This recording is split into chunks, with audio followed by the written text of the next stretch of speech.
Boa tarde a todos. Eu quero dar as boas-vindas e me apresentar para quem não me conhece. Meu nome é Márcia Bandini, eu sou professora da área de saúde do trabalhador, do Departamento de Saúde Coletiva da Faculdade de Ciências Médicas da Unicamp, e eu gostaria de dar as boas-vindas a todos vocês ao primeiro encontro da série Encontros com a Medicina do Trabalho, uma iniciativa do Departamento de Saúde Coletiva, onde nós receberemos 12 médicos e médicas do trabalho que atuam em diferentes áreas da nossa especialidade. Esse encontro, ele é aberto, ele vai ser disponibilizado no YouTube da Faculdade de Ciências Médicas, portanto, ele está sendo gravado, e eu gosto de lembrar, e começar lembrando, na verdade, né, que das diversas áreas que a gente vai receber aqui, nós vamos falar de médicos que atuam no setor privado, como empresas de assessoria, em sindicatos de trabalhadores, em centros de referência de saúde do trabalhador, no Ministério Público do Trabalho, como auditor fiscal do trabalho, no INSS, no judiciário, através de perícias, na gestão de saúde suplementar, e também com ensino e pesquisa. Para o bom andamento do nosso encontro, eu vou pedir que todos vocês deixem os seus microfones no mudo, por favor, para que a gente não tenha interferências, e lembro que o encontro vai propiciar a realização de perguntas, então, quem tiver perguntas para o convidado do dia, pode colocar no nosso chat, tá? Lembro que a medicina do trabalho é a especialidade médica que lida com as relações entre homens e mulheres trabalhadores e seu trabalho, visando não somente a prevenção dos acidentes e doenças do trabalho, mas também a promoção da saúde e da qualidade de vida. Nosso objetivo é assegurar ou facilitar aos indivíduos e ao coletivo de trabalhadores a melhoria das condições de trabalho, a melhoria das condições de saúde na dimensão física e mental, e a interação saudável entre as pessoas e dessas com seu ambiente social e com o trabalho. E para o nosso primeiro encontro, eu tenho a alegria de receber hoje o professor Fernando Maria, que é gerente médico da P&G e também coordenador do módulo de epidemiologia do curso de especialização em medicina do trabalho da Universidade de São Paulo.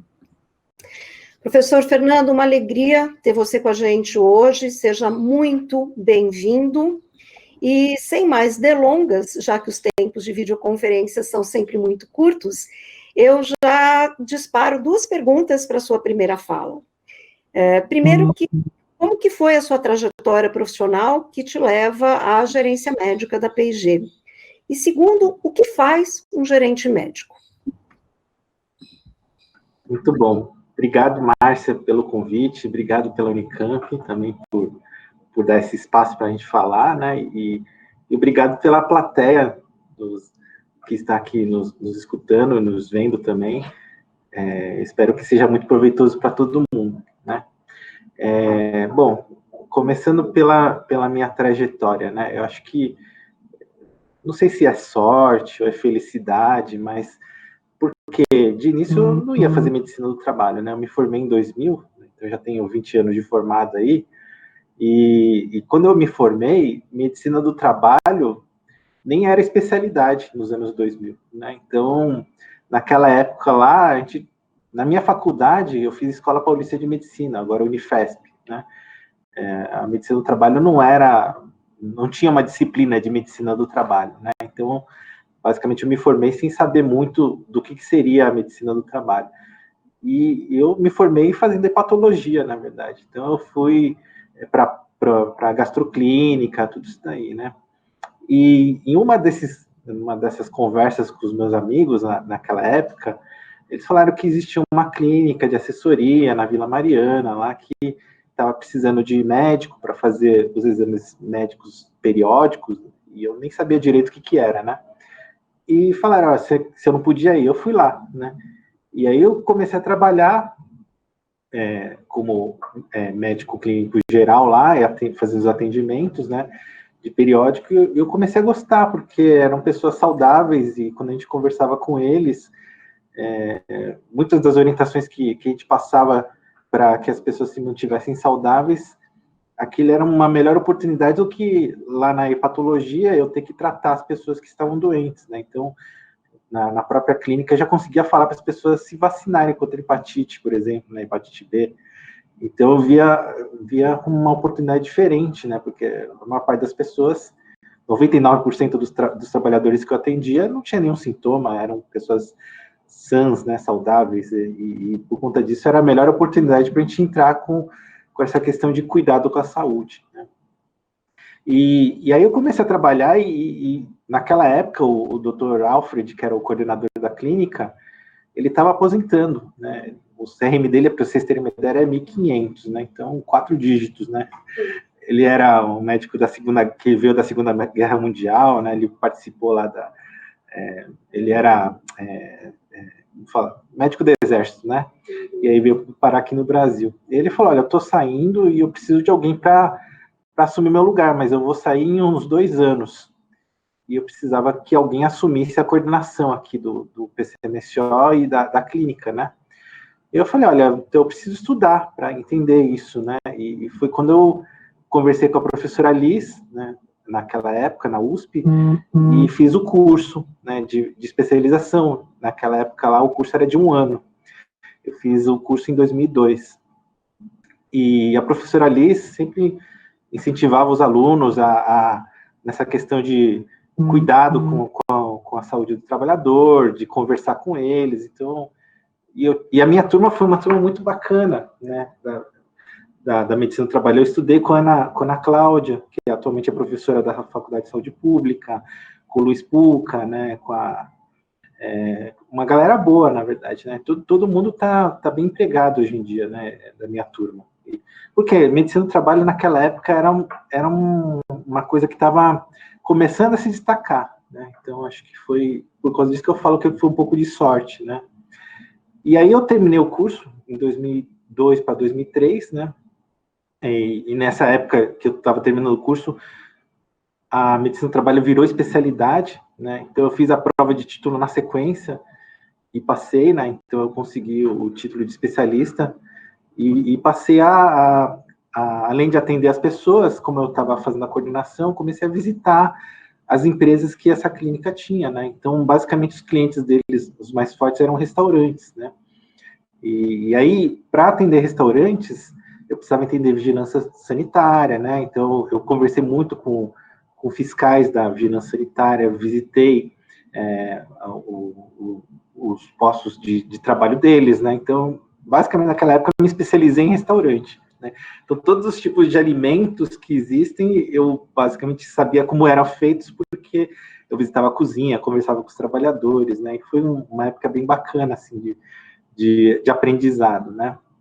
E depois dessa clínica, eu fui convidado para trabalhar numa operadora de saúde, né, como médico do trabalho. E eu fui para lá, e aí eu tive que estudar uma nova NR que o Dr. Mário Bonciani estava trabalhando em cima, que era a NR32, né?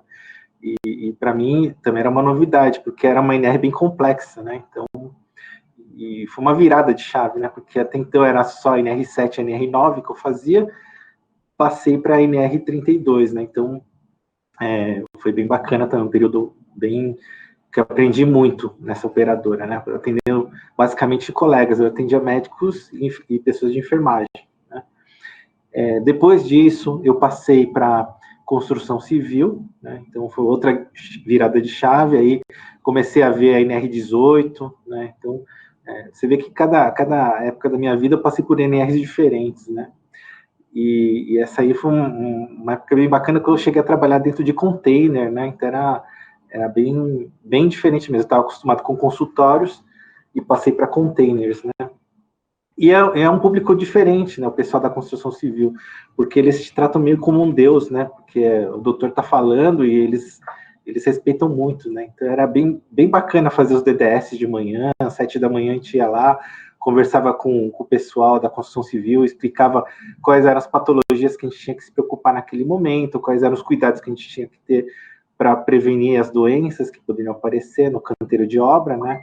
E foi bem bacana. Depois que eu fiz esse período de construção civil, aí, até conversando com a professora Lisa, eu resolvi montar uma clínica de assessoria, né? E aí eu montei uma clínica e fiquei com essa clínica por 8 anos, mais ou menos, né? Então, aí, quando você é dono de clínica de assessoria, você conhece todos os riscos, desde uma papelaria que tem 2, 3 funcionários, até empresas mais complexas aí que tem vários riscos, né? Como metalúrgicas, né? Então, foi uma época que eu tive que estudar muito, né? E foi uma época bem rica, porque estudei, né, todos esses assuntos das diversas especialidades que tinham, de riscos que poderiam existir, e também tive muito relacionamento com especialistas de várias áreas. Então, visitei muitos hospitais ao redor das empresas para conversar com eles, para caso necessitasse de uma assistência terciária, para onde eu deveria encaminhar os trabalhadores, né? Conversei com as UBSs também, das localidades onde essas empresas estavam, para cuidar dessas questões de vacinação, né? Então, encaminhar as pessoas para poderem se vacinar. Então, foi uma época bem rica mesmo. E já nessa época que eu montei a clínica, até conversando com a professora Liz, eu falei, conversando com ela, assim, para a gente montar um grupo de estudo, né? E naquela época não tinha a internet como vocês conhecem hoje em dia, né? Então, a gente montou um grupo no Yahoo, né? Chamava Yahoo Groups, né? E lá eu comecei a cadastrar médicos do trabalho do Brasil inteiro, e a gente começou a trocar muitas experiências e publicações também, para que todo mundo tivesse na mesma página. Então, eu acho que isso é uma coisa que a gente, como médico do trabalho, tem que fazer muito, que é a troca de informações, troca de experiências. Então, já naquela época, então, a gente montou esse grupo, que hoje em dia seria grupo de WhatsApp. Naquela época não existia o WhatsApp, então a gente fez o Yahoo, né?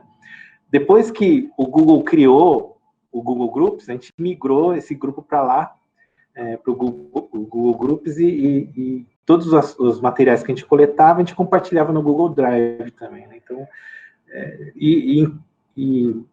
a tecnologia da informação foi um assunto que eu sempre gostei muito, sabe?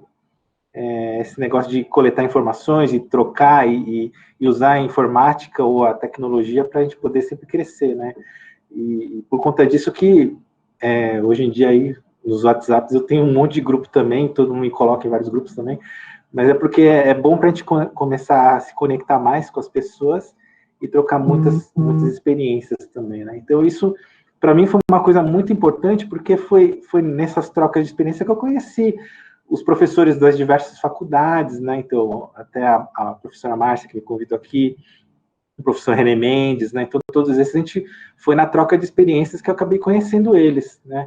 E para mim, são meus mestres, né? Porque naquela época eu era um iniciante de carreira, e todos esses professores foram me ensinando o que eu deveria aprender e o que eu deveria aplicar no dia a dia, né?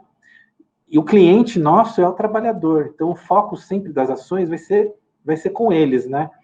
Nesses anos todos de experiência, então, o que eu aprendi? A como conversar com as pessoas, entender as necessidades deles e convencer o empregador, né, o contratante, por que era importante a gente entrar com essas ações para atender as necessidades das pessoas. Porque se eles estão mais saudáveis, eles se tornam mais produtivos. Esse era o mote, né? E a gente tinha que mostrar, então, para o empregador qual era o custo do adoecimento, né? Então, todos esses indicadores a gente foi montando, e aí a gente foi... eu consegui mostrar para os empregadores e eles começarem a aplicar nas empresas que eu estava atuando com a consultoria os programas necessários para que os trabalhadores se mantessem saudáveis. Muitas empresas, como alguns restaurantes que eu trabalhei, quando eu comecei com eles eram só 8 unidades, hoje em dia um desses restaurantes já tem mais de 20 unidades em São Paulo e Campinas também, né? Então eles cresceram muito porque o dono da empresa familiar, mas o dono da empresa entendeu que se cuidasse da saúde dos funcionários, ele ganhava muito, porque os funcionários vestiam mais ainda a camisa da empresa e aí produziam mais, né? Depois que eu estava com a consultoria, aí eu passei para o sistema financeiro, né? E aí foram mais uns 7 anos aí cuidando de bancários, né? Também foi uma experiência muito boa, né? Eu aprendi muito sobre administração, né? E cada lugar que você passa, acho que você vai criando, você primeiro planta sua semente, né? Cria lá a sua árvore dentro dessa empresa, mas ela também passa muitos frutos para você, né? Então, cada empresa que eu passei, eu fui aprendendo coisas diferentes. Então, nos bancos, apesar de a gente atender muita gente que tinha problemas de saúde mental, né, de estresse, tudo, mas foi uma experiência muito rica para aprender muito sobre PDCA, né, planejamento, né, organização, né, então, e foi na época que eu estava nos bancos que eu conheci o professor René Mendes, porque naquela época ele estava fazendo uma assessoria para os bancos, né, e aí eu estreitei mais ainda o relacionamento com o professor naquela época, né, porque ele precisava de alguém que conhecesse os bancos, todos eles, né, para que ele pudesse entrar nesses bancos e poder montar as diretrizes do sistema financeiro, né. E aí, nessa época também, acabei virando o coordenador da subcomissão de saúde da FEBRABAN, então eu passei para o lado do sindicato dos bancários também, do sindicato patronal, na verdade, não dos bancários, né? Mas, assim, para entender como funcionavam os serviços de saúde de bancos, né? Então, eu conheci basicamente todos os bancos do Brasil, né? Dos pequenos até os maiores bancos, porque eu visitava lá, conversava com os colegas médicos do trabalho desses bancos também, para que a gente tinha que botar todos os bancos na mesma página, né? Porque naquela época surgiu o FAP e o SAT, né? Que é o fator acidentário previdenciário. E para a gente poder reduzir o número de afastados naquela época, até hoje, na verdade, mas para você reduzir o número de afastados, todas as empresas do segmento têm que ter ações de saúde para que as pessoas fiquem menos doentes e afastem menos para o INSS. Então, não adiantava um banco, por exemplo, fazer muitas ações e o outro banco não fazer nada, porque aí, no final das contas, o SAT não muda, né? Porque o SAT é pela quantidade de afastados do segmento, né? Então, por causa disso que eu conversava com os amigos, os colegas de bancos, falando, nós temos que fazer ações conjuntas, todos os bancos têm que agir da mesma maneira, porque se um banco faz e o outro não faz, todo o segmento é prejudicado, né? Então, a gente precisa que todos tenham a mesma página, né? Depois do sistema financeiro, eu voltei para a construção civil, e depois da construção civil, eu fui para a indústria, né? E não era a indústria, ainda não era a P&G, era a concorrente da P&G. Eu trabalhava nessa empresa, tudo conversando com os funcionários, e na indústria foi quando eu conheci o professor Alberto Gatta, né? Então, foi quando eu comecei a trocar muito essa questão de promoção da saúde, por que era importante que o médico do trabalho se envolvesse mais nisso, e na gestão da saúde suplementar também, que é o plano de saúde, né? Então, não adiantava só eu cuidar da saúde ocupacional e não cuidar dos hábitos de vida, do estilo de vida das pessoas, né? Porque o funcionário, ele é um todo, ele não é só o que ele é no trabalho. Então, não adianta só ver riscos ocupacionais. Então, o que eu aprendi muito com o professor Ogata é enxergar que o estilo de vida da pessoa impacta na produtividade do trabalho dele e também no adoecimento dele. Então, a gente tinha que trabalhar com a questão da saúde integral, né? E foi esse ponto que a gente começou a manipular muito esses dados e informações, e entender, então, não só os riscos ocupacionais, mas também como que o estilo de vida da pessoa impacta no trabalho dele, né? E também na saúde suplementar, que é o plano de saúde, né? Para as pessoas que estão com hábitos de vida ruim, eles vão ter mais acidentes, vão adoecer mais, e, por consequência, vão usar mais o plano de saúde também, né? Então, por conta disso que você tem que ter, como médico que trabalha, uma visão holística do todo, né? Depois que eu entendi tudo isso, parece que minha cabeça explodiu, né? Porque no passado a gente era muito treinado a ver risco físico, ruído, vamos fazer audiometria, tem que dar EPI para as pessoas, tentar neutralizar o risco ruído, mas você tem que ver uma coisa muito maior, né? Que é mais do que o risco ocupacional, você tem que ver todo o trabalhador, né? E isso foi muito importante para mim, porque mudou muito a minha visão do que o médico do trabalho precisava fazer dentro da sua empresa. Não era só fazer PCMSO atrelado aos riscos, mas fazer PCMSO atrelado ao estilo de vida também, né, das pessoas. E quando você consegue fazer com sucesso, o trabalhador entende qual é o papel do médico do trabalho na empresa. Se você só fica fazendo exame ocupacional e só vê o funcionário uma vez por ano, muitos trabalhadores vão chegar para a gente e falar, mas para que serve esse exame? Né? Não entendo qual o motivo desse exame. Mas quando você consegue transformar o exame ocupacional numa coisa holística, que você enxerga o funcionário como um todo, e aí, a partir de então, você cria os indicadores e monta a sua estatística das necessidades de saúde da sua população, você vai montar programas direcionados a isso. E aí o funcionário entende para que o exame periódico serviu, olha, porque o doutor Fernando coletou lá que a gente está comendo mal, e por conta disso a população está adoecendo, então por conta disso, olha, melhorou a alimentação aqui no restaurante, né? Ou então ele viu que a população é sedentária, ele está estimulando as pessoas a praticar exercício, então aqui a empresa começou a investir em prática de esportes, e isso os funcionários começam a enxergar que para que serve o exame periódico, que eles começam a falar mais, né? Eles começam a falar, olha, doutora, então isso está acontecendo comigo, e aí eu acho que isso é importante que você coloque no prontuário, porque a gente sabe que tudo que você coletar da gente vai se transformar em benefício para nós mesmos, né? E isso é a confiança que a gente vai conquistando. Então, nesses anos todos que eu tive até hoje, né, para chegar onde eu cheguei, era muito relacionamento com pessoas, tratar todos da mesma maneira, desde o chão de fábrica até a alta liderança, então não pode ter diferença. Você não pode só tratar a alta liderança bem, mas tem que tratar principalmente os trabalhadores que estão no dia a dia, né? Então, não pode ter diferença de atendimento. E terceiros, a mesma coisa. Então, todos os lugares que eu passei, eu já tive empresas que eu entrei que falavam, aqui terceiro não pode ser atendido. Então, não podia, agora pode. Entendeu? Então, a gente vai atender todos da mesma maneira, porque não tem sentido eu só atender funcionários CLT e terceiros não, né? Terceiros têm que ser atendidos porque eles estão aqui dentro, eles estão sob a minha guarda, né, digamos assim. E aí, o que aconteceu? Em 2015, foi quando, chegando aqui na P&G, você perguntou, né, Márcia, como é que eu cheguei aqui? Então, em 2015, surgiu essa vaga de gerente médico aqui na Procter, né? E o que acontecia? O Dr. Jorge Morales, ele é muito amigo do professor René.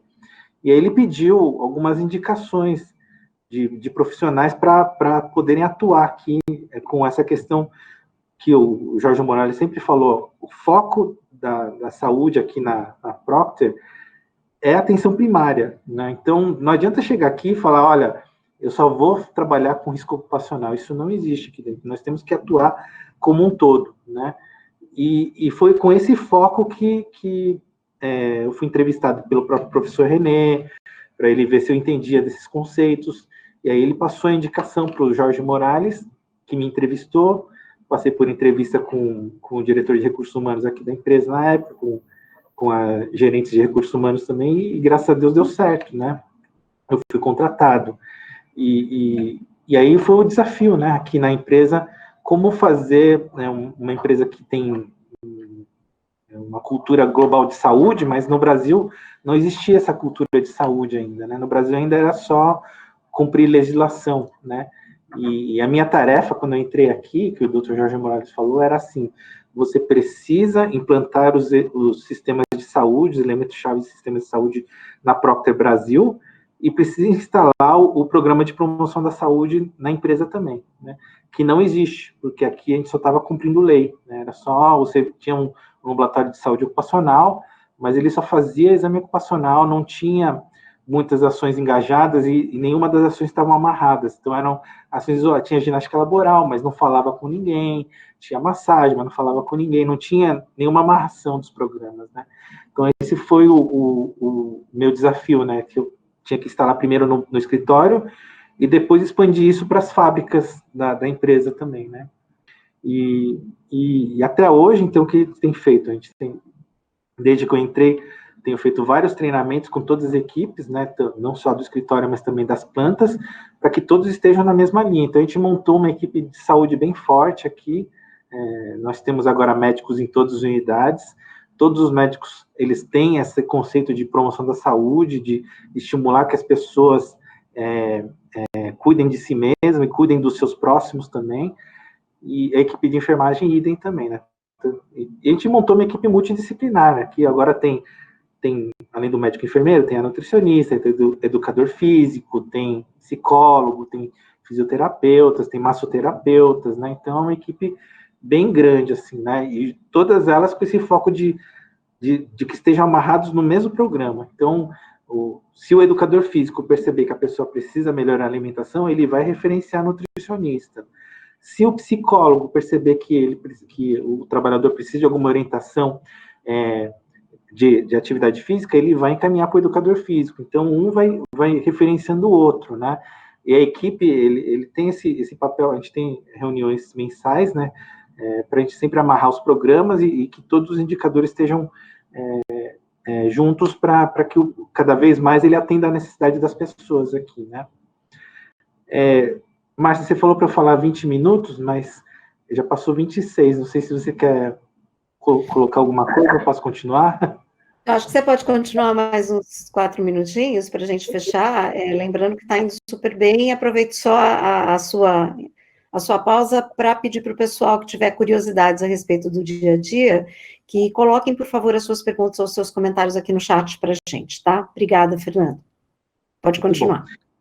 Então, aí, o que acontece, então, aqui?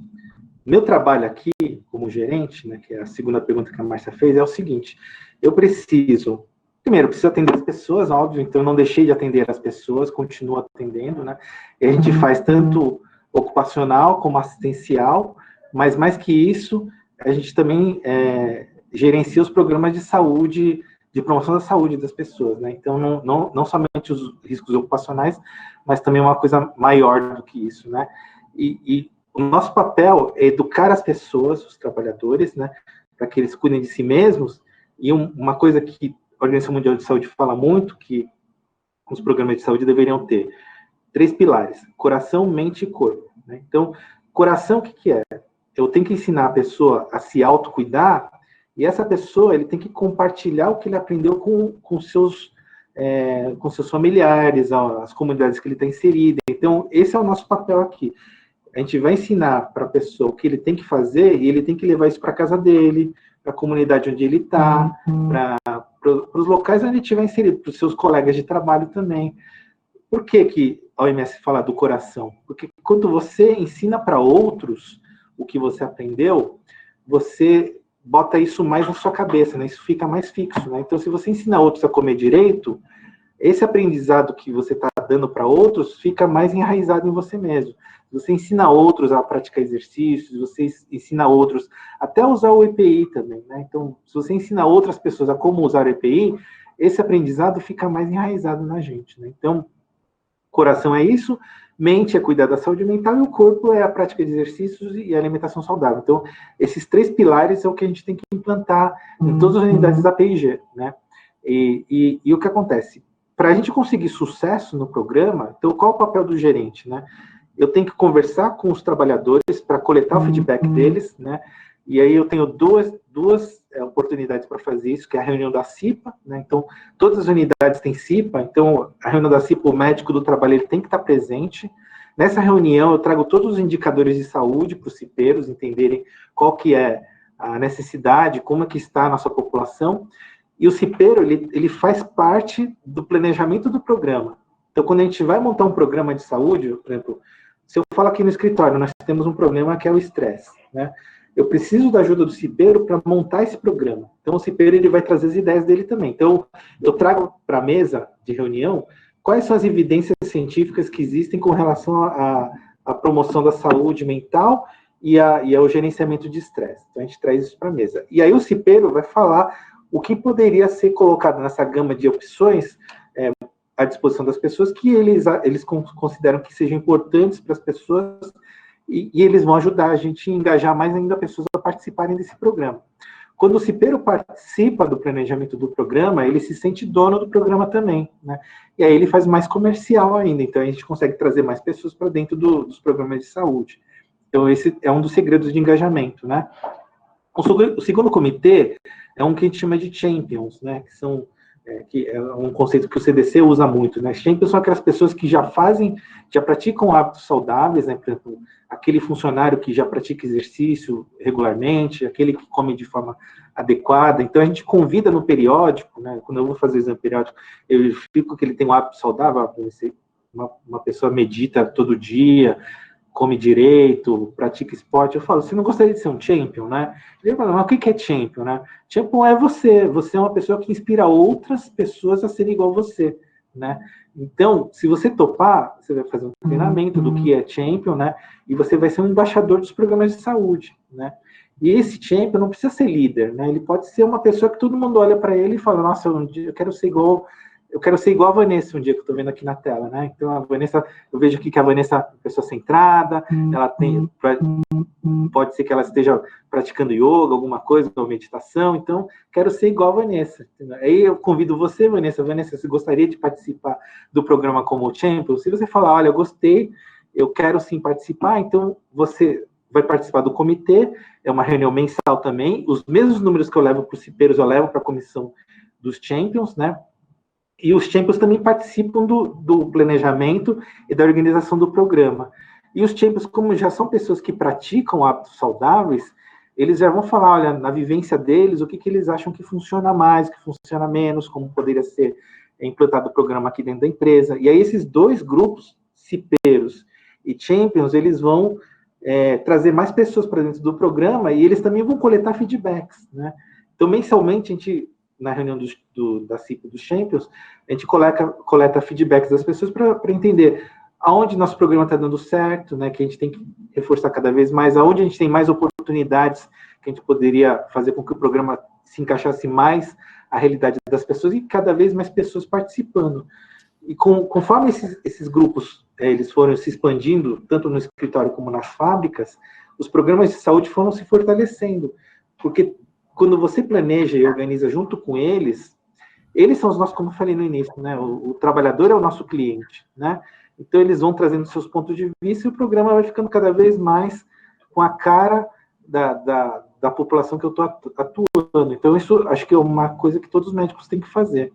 Fernando, e agora, pode falar, Márcia. Desculpa, é que a gente já está com 3 perguntas aqui, e eu estou meio na dúvida de como é que a gente gerencia o tempo, então, sem querer te interromper, mas talvez valha a pena a gente remontar aqui as perguntas e você vai complementando com as informações que você já tinha pensado e, ao mesmo tempo, dando um dinamismo para o debate, pode ser? Pode, tem da Lívia aqui, né? Para todo mundo, não sei se está todo mundo acompanhando o chat, tá?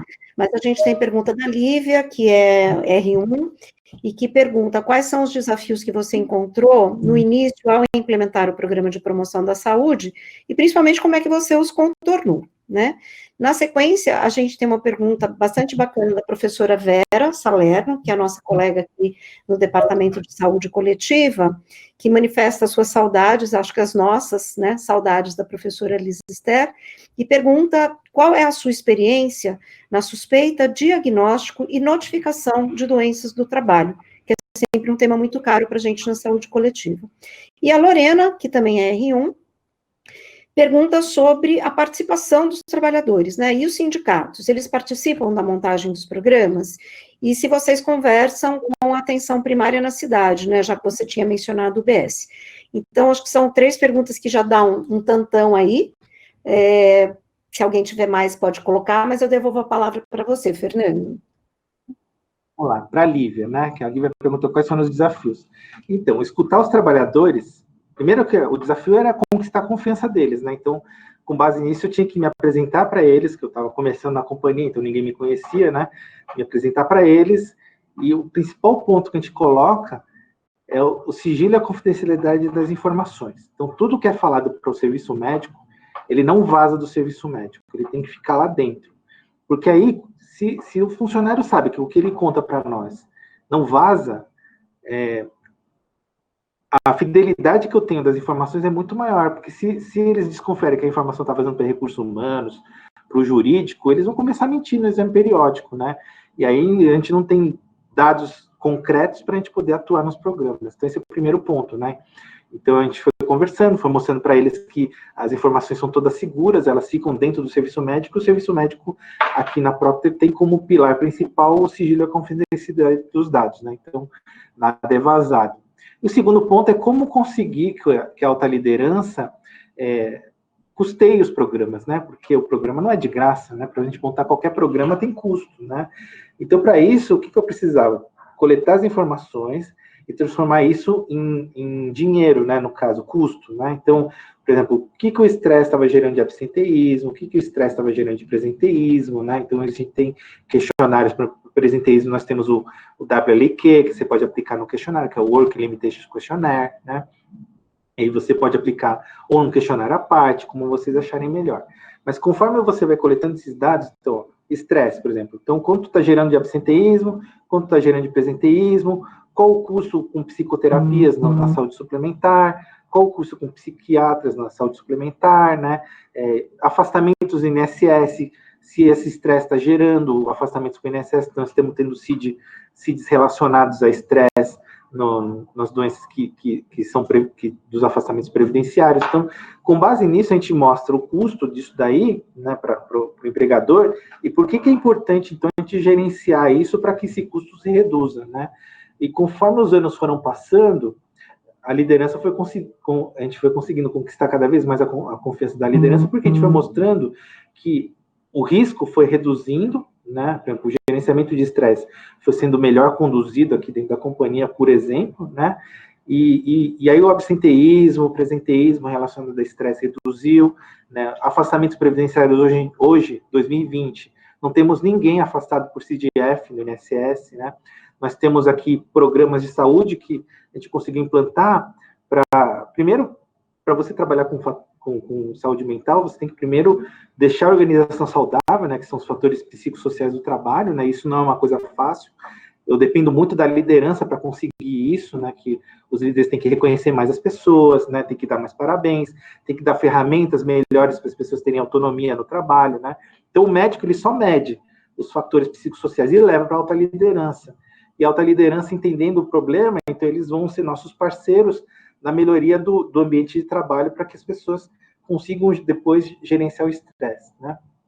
E aí depois eu trabalho no indivíduo, na questão de resiliência, né? Mas não adianta eu trabalhar na resiliência se o ambiente do trabalho é tóxico, né? Então esse é o conceito que a gente precisa trabalhar melhor. Eu vejo muitas empresas aí que vão direto no indivíduo, mas esquecem do ambiente, né?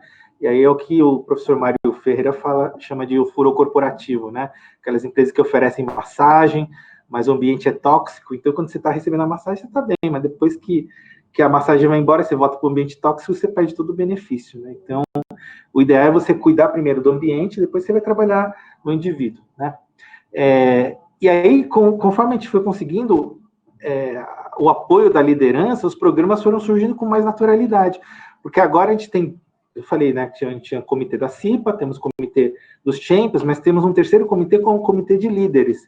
E no comitê de líderes, o médico do trabalho participa, né? Então eu participo em todas as reuniões com a presidente, com os vice-presidentes, com os diretores, os médicos das fábricas também participam nas reuniões com os diretores de planta, né?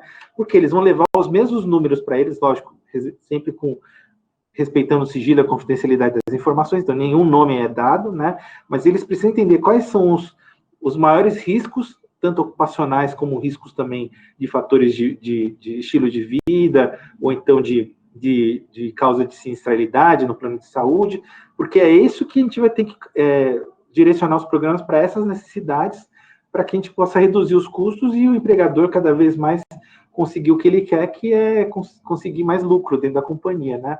Então, até o saving que a gente dá com esses redução de afastamento, ele pode direcionar esse dinheiro e reinvestir na saúde das pessoas, bonificar mais as pessoas, ou então mesmo para novos negócios dentro da companhia. Então, é isso que a gente fala, nosso papel aqui é fazer as pessoas ficarem mais saudáveis, o custo do afastamento, esse dinheiro que você pagaria no afastamento, você vai direcionar para novos negócios, ou vai direcionar para reconhecer mais as pessoas, ou então até remunerar melhor as pessoas, né? Então, nesse ponto que o mais difícil foi como conseguir esses números, esses indicadores, e como conseguir convencer a alta liderança e os próprios trabalhadores de que nós estamos aqui para ajudá-los, nós não estamos aqui só para cumprir lei, né?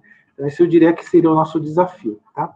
Segunda pergunta da professora Vera aqui, que pergunta sobre suspeita, diagnóstico e notificação de doenças do trabalho. Então, toda vez que aparece uma doença que a gente suspeita que seja do trabalho, a gente vai acionar a engenharia de segurança.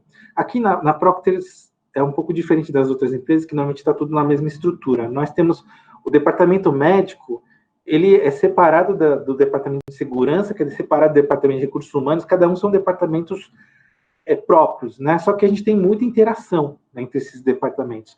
Então, se eu, aqui no serviço médico, detectar que alguém está com uma possível doença relacionada ao trabalho, eu vou chamar o pessoal da para acidente de trabalho, a gente não deixa o sindicato fazer. Nós somos proativos de fazer, né? Não é o sindicato que vai emitir CAT, nós vamos emitir primeiro, né? Então é sempre assim. Justamente para não precisar o funcionário ir lá no sindicato e pedir seus direitos. Olha, a empresa não está reconhecendo minha doença, não está reconhecendo meu acidente, eu estou vindo aqui no sindicato porque eu preciso que tenha esse... Não, nós que vamos assumir isso, né? Então é sempre a área de saúde e de segurança do trabalho é que vai emitir a CAT primeiro. Aqui é muito difícil escapar uma CAT que seja emitida por sindicato. Aqui todas as CATs são emitidas por nós. E até a questão do NETEP, né, que o funcionário vai para a perícia, ele faz lá a perícia e, por acaso, o perito do INSS considera que essa doença tem nexo técnico-epidemiológico. Ele vai e vem um B91 para nós, né? Se a gente verificar que veio um B91 e ele é realmente do trabalho, e a gente escapou, né, não emitimos a CAT, nós vamos emitir a CAT na sequência, né? Então, nós não vamos contestar esse B91, né? A não ser que realmente não tenha nexo, né? Mas se tem nexo, se o INSS fez a perícia, botou B91, que é o benefício acidentário, e nós consideramos que tem razão, e nós não emitimos a CAT, nós vamos emitir a CAT, né? Então, tudo isso a gente tem muito bem estruturado aqui, e o trabalhador sempre é encorajado para que nos alerte, nos notifique quando ele percebe que tem alguma coisa incorreta, né? Então, se ele verificar que tem uma tarefa que ele considera que seja lesivo para ele tem total liberdade para vir para nós, para falar das suas preocupações, para que a gente possa atuar junto com recursos humanos, junto com segurança do trabalho, para que essa condição insegura deixe de existir, né? Então, a gente chega até a parar linha de produção se for necessário, né? Se a gente verificar que aquela linha tem um potencial de gerar uma lesão, a gente vai poder parar essa linha, arrumar primeiro, depois o trabalhador vai fazer suas tarefas lá, tá? Terceira pergunta que eu vi aqui, que é da Lorena, sobre os sindicatos. Então, olha só, quando eu entrei aqui em 2015, em Louveira, a nossa fábrica era toda manual, né? Então, as fraldas que hoje em dia os residentes da Unicamp têm passado lá e têm visto como são feitas, quando eu entrei em 2015, era dobradura manual. Então, imagina lá você pegar os tecidos e ter que dobrar tudo na mão. Era muito movimento repetitivo, né? E por conta disso, Louveira tinha um alto índice de doenças relacionadas ao trabalho, né? Por movimentos repetitivos, né? E aí, conversando com a engenharia, com a segurança do trabalho, a gente percebeu que a melhor solução seria automatizar as máquinas, né? Porque aí a dobradura deixaria de ser manual. E aí a gente foi no sindicato, fui conversar com eles, porque a gente sabia que se a gente falasse em automação, o sindicato ia falar, nossa, vai mandar todo mundo embora, né? Porque vai deixar de ter postos de trabalho, né? Então a gente foi até o sindicato, junto com recursos humanos, e conversamos com eles para que o sindicato e nós fizéssemos um acordo, né, de que ninguém seria desligado. Então aquelas pessoas que estavam afastadas do INSS, eles iam retornar do afastamento e iam ser capacitadas para ser operadores de máquina. E aí, sendo operadores de máquina, eles vão aumentar a remuneração, né? Porque é uma capacitação, né? Ele é mais do que o dobrador de fraldas, agora ele passa a ser um operador de máquinas, né? O que aconteceu com Louveira? Louveira, quando eu entrei, tinha 600 funcionários, mais ou menos. Com a automação e o aumento de linhas de produção, o espaço diminuiu e a gente pode levar para lá novas linhas de trabalho. Então, agora a Louveira faz fralda, faz absorvente, faz detergente, faz sabão, faz medicamentos, faz toda a linha de limpeza. Então, tudo isso passou para a Louveira. Então, a Louveira acabou angariando mais produtos e, por conta disso, mais que dobrou. Agora, nós estamos com, basicamente, 1.000 e poucos funcionários na fábrica de Louveira. Então, aqueles 600 que nós tínhamos pré-automação, agora são 1.100, mais ou menos, funcionários lá, trabalhando, e todos com uma remuneração maior, e a produtividade da fábrica aumentou muito. Antes, por exemplo, para você ter uma ideia, para fazer fralda, era 200 fraldas por hora. Agora, são 1.200 fraldas por minuto, por hora agora. Então, mais que aumentou em 6 vezes a produtividade da fábrica, né? Porque as fraldas agora são esteira, não sei, os residentes da Unicamp que estão lá, eles conseguem falar melhor para mim, porque eles estão vendo todo dia, mas a fralda vai muito rápido, né? Antigamente tinha que dobrar e demorava muito, agora não, agora vai super rapidão, né? Então aumentou a produtividade, então é isso que a gente faz, e a gente sempre conversa muito com o sindicato, porque a gente tem que escutar eles, entender quais as preocupações do sindicato e até acordar com eles o que a gente vai fazer, né? Então, isso sim é importante, né? Com relação à atenção primária, sim, a gente fala muito com as UBS. Então, todas as fábricas, e aqui o escritório também, eu tenho mapeado os postos de saúde da minha região. Porque se precisar fazer alguma campanha vacinal, por exemplo, vocês viram aí que sarampo foi um problema em 2019, né? Febre amarela foi um problema em 2016, mais ou menos, né? E o que aconteceu? Antes da doença chegar aqui na Procter, a gente já estava vendo que esses índices dessas doenças estavam aumentando nas praças, né? Então, o que eu fiz? Eu fui até os postos de saúde, né, para a gente acordar com esses postos para trazer a vacina para dentro das fábricas ou do escritório. Então, os médicos das plantas foram nas UBSs da região e falaram, olha, será que não poderia ir lá e a gente mesmo aplica a vacina, ou então vocês trazem uma equipe e aplicam, né? No caso aqui do escritório, a UBS trouxe sua própria equipe e vacinou, fez o bloqueio vacinal de todos, e aí a gente fez isso antes que a doença se instalasse dentro da PIG. Daí, quando a doença veio em epidemia aqui em São Paulo, eu vi que em vários postos de saúde tinha filas de gente para tomar vacina de sarampo, tinha fila de gente para tomar vacina de febre amarela, né, naquela época, e os nossos funcionários estavam tranquilos, porque já tinham tomado a vacina. Então, o nosso papel sempre é antecipar as ações. Se você está vendo que uma doença está para ocorrer, nós temos que antecipar. A mesma coisa com o Covid aí, né? Quando a gente começou a escutar dos nossos colegas chineses que em 2019 estava tendo um surto de uma doença nova e era respiratória, aqui no Brasil nós já começamos a fazer a aquisição de álcool em gel e de máscaras, porque é o modo de proteger de doenças respiratórias, né? Então a gente começou a fazer um armazenamento desses produtos para que não faltasse. E, de fato, quando chegou aqui em fevereiro a doença, nós já tínhamos aqui álcool em gel de monte, enquanto muita empresa estava procurando álcool em gel e pagando caro por eles, nós já tínhamos estoque disso. E não faltou, e tanto que aqui todas as salas de reunião, todos os cantos têm álcool em gel, tem máscara para todo mundo, não está faltando, e a gente está fazendo máscara também, então a nossa fábrica de Louveira agora começou a produção de máscaras, né, para não faltar. Então, se a gente da área de saúde não tivesse alertado a empresa que isso poderia acontecer, talvez a empresa teria parado, né? Então, nosso papel é esse. Eu, como gerente, eu tenho que antecipar as ações e ter que ter a visão de futuro, né, do que vai acontecer se a gente não fizer alguma ação. E aí a gente antecipa e a empresa continua produzindo. Bacana, Fernando. Em respeito aqui ao nosso tempo, nós temos religiosamente aqui 2 minutinhos para fechar.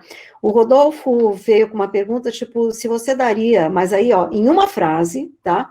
Que conselho você daria para um médico recém-formado que está pensando em ser médico do trabalho? Respira fundo em uma frase, que conselho seria esse? Eu acho que o médico tem que ter empatia, bom relacionamento com as pessoas, tratar todos da mesma maneira, não ter diferença de tratamento, né? E saber agregar as equipes, né? Não querer ser o dono da verdade e nem assumir todo o trabalho sozinho, mas ele tem que ter uma troca de experiência com as várias especialidades e especialistas, né? E ter uma equipe multidisciplinar para poder atuar com sucesso, né? O conselho que eu daria para ele é: converse com todos os colegas, converse com todo mundo e trabalhe em multidisciplinaridade, né? Beleza. Fernando, super obrigada. Lembrando que quem quiser ver de novo ou quem quiser indicar o nosso encontro para os colegas, nós vamos divulgar muito em breve o link. Esse áudio e esse vídeo, perdão, vai ser colocado no YouTube da FCM, tá? Eu vou tomar a liberdade de fazer 5 comentários finais em cima da tua apresentação, que foi muito rica, embora muito pressionada pelo tempo, a gente pede desculpas, mas coisas que ficaram aqui na minha cabeça, né? A necessidade do aprendizado contínuo, e eu diria até uma certa humildade para sempre continuar aprendendo. Lembrar que o médico que trabalha na empresa não é o médico da empresa, ele é o médico do trabalho, e ele é o guardião da saúde dos trabalhadores, por isso ele tem que estar em campo. A importância do cuidado integral, que vai para fora da empresa, né, e não só extramuros, mas também extra-trabalho, olhando as pessoas como um todo. A importância da atuação multiprofissional, o respeito irrestrito, né, ao sigilo e à confidencialidade, e a importância da participação dos trabalhadores e de seus representantes na busca de soluções. Eu acho que com isso, então, a gente encerra o nosso encontro de hoje, os nossos imensos agradecimentos, e eu lembro que na próxima semana nós receberemos aqui o Dr. Alexander Potenza, que é diretor médico do Grupo MAST, e, na sequência, a doutora Letícia Nobre, na semana seguinte, que é médica do Centro de Referência de Saúde do Trabalhador na Bahia, tá? Continuem com a gente, divulguem o nosso evento e até a próxima semana. Muito obrigada a todas e todos.